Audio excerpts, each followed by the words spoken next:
Ayan, good afternoon.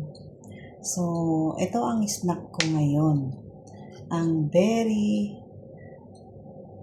yummy na avocado. So, napakalambot ng laman para siyang maha, mamis. So, kaya ikikip ko yung buton niya. Pangalawa ko na to eh. Nung nakaraang araw ko, kinain yung isa. So, ito ang aking snack ngayon. Ang sarap. My favorite.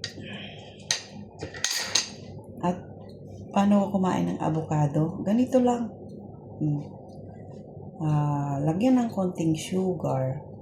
Hindi ko na yan kailangang durugin.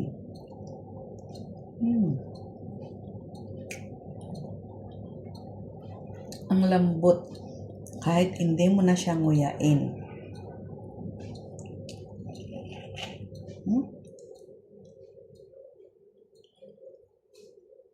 Thank you for watching. Ang favorite kong avocado, bao.